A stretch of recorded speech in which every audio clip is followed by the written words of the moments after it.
My name is Perseus. I am a longtime Assassin's Creed fan.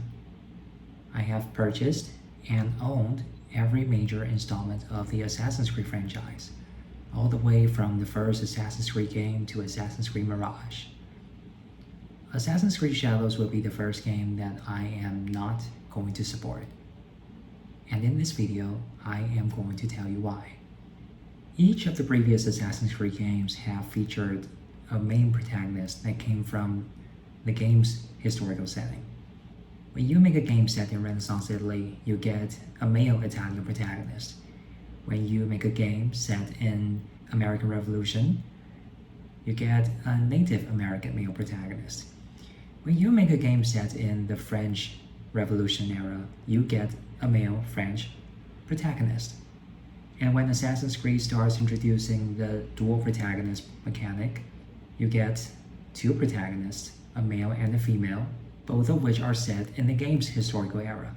But when you make a game set in feudal Japan, suddenly you replace the Japanese male with a black guy.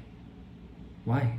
Some people would try to justify this by saying that Yasuke is an actual historical human being, and that sparked a debate about whether Yasuke is actually a samurai, which exposed Yasuke's samurai background as a myth falsified by Thomas Lockley, a British professor teaching in a Japanese university.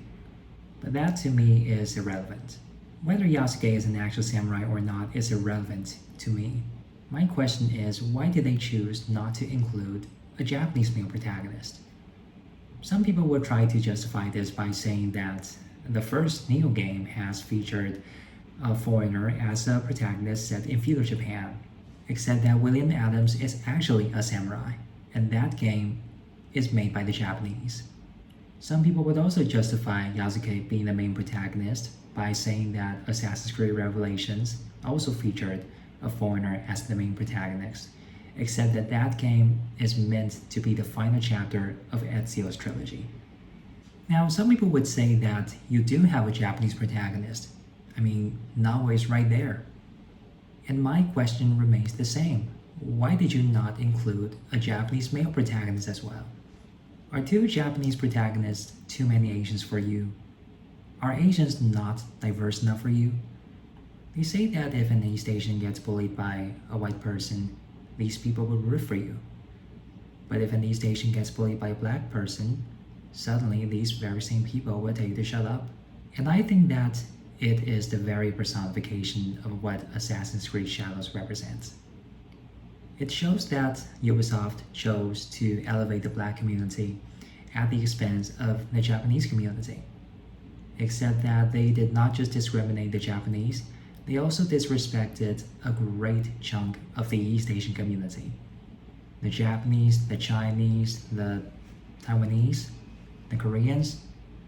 If somebody tries to deflect the criticism toward Assassin's Creed Shadows and dismiss them as white people disguised as Japanese, show them this video. Let them know that we too are not happy about this. That we too are very pissed off. We will not forget about this disrespect. And Ubisoft will either learn from this mistake moving forward, or they will go under. That's it for today. Thank you for watching. Be sure to like and subscribe. Share this video. Share this with as many people as you can. And I will see you in the next video.